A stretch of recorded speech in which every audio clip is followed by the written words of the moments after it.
সংবিধান মোতাবেক নির্বাচন হবে। কোন সংবিধান মোতাবেক? কোন সংবিধান মোতাবেক নির্বাচন হচ্ছে? এই যে নির্বাচনটা হতে যাচ্ছে কোন সংবিধান মোতাবেক? এখনো পর্যন্ত একটা সংবিধানই আমাদের আছে। কোনটা বলেন আপনি? 72 সংবিধান। কত? 72 সংবিধান। 72 সংবিধান। 72 সংবিধানে কি বলা আছে?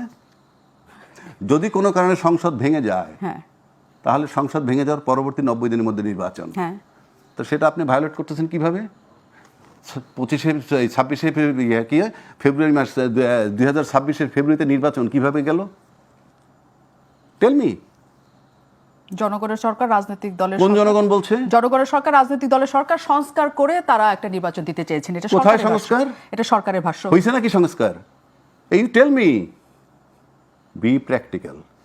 এই সরকার অন্তর্বর্তীকালীন সরকার। ওই সংবিধানে অন্তর্বর্তীকালীন সরকার বলতে কিছু নাই। ওখানে আছে প্রায় নির্বাচিত প্রধানমন্ত্রী, এবং নির্বাচিত প্রধানমন্ত্রী ক্ষমতায় থেকে নির্বাচন করবেন। উনি যেদিন পালিয়ে গেছেন, সংবিধানে লেখা ছিল আমি পালিয়ে যেতে পারবো, দেন ফুল স্টপ। ওই সংবিধান ওখানে স্টপ হয়ে গেছে, থেমে গেছে। বিলুপ্ত হয়েছে কিনা সেকেন্ড কোশ্চেন। শেখ হাসিনা পালিয়ে যাওয়ার মাধ্যমে সংবিধান স্টপ হয়ে যায় কিভাবে? বলছি, শুনেন, না শুনলে তো হবে না। হ্যাঁ।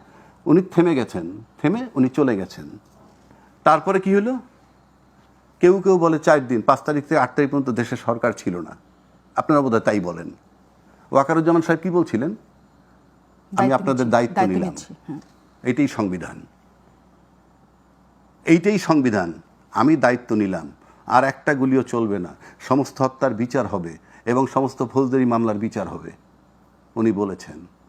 এবং তার আলোকে বিএনপি একটা মিটিং করছে পল্টনে। মিটিং করে বলছে আমরা 3 মাসের মধ্যে নির্বাচন চাই। বলছে কি না? বলছে 7 তারিখ। কার কাছে বলছে? You tell me. কার কাছে? ইউনূস সরকার তো 8 তারিখে আসছে। উনি কার কাছে বলছেন? দায়িত্ব নিয়েছে যার কাছে, তার কাছে। অফকোর্স সেনাপ্রধানের কাছে নির্বাচন চাইছে। ওইটাই ছিল সংবিধান মোতাবেক। সংবিধান, সংসদ ভেঙে যাওয়ার পর পরবর্তী 3 মাসের মধ্যে নির্বাচন। আব্দুল নত্ত স্যার কিছু বলতে চাই, আমরা শুনে আসি। উনি শেষ করুন। হ্যাঁ, তারপর হ্যাঁ, তারপরে কি হলো? অন্তর্বর্তীকালীন সরকারে আসলো। অন্তর্বর্তীকালীন সরকারের সংবিধান কোথাও? উনি তো ওই সংবিধান ঢুকতেই পারবেন না।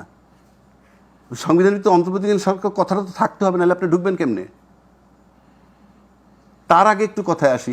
অন্তর্বর্তীকালীন সরকার আসার পর যখন তার সাথে মিটিং করে সবচেয়ে বড় দল বললাম আমরা ডিসেম্বরের মধ্যে নির্বাচন চাই, ডিসেম্বর 25-এর মধ্যে, কোন সংবিধানে চাইছিলেন? ডিসেম্বর 25-এ নির্বাচন চাইছিলেন কোন সংবিধানে? তারপর তো ফেব্রুয়ারিতে গেল, সেটা সেকেন্ড কোশ্চেন।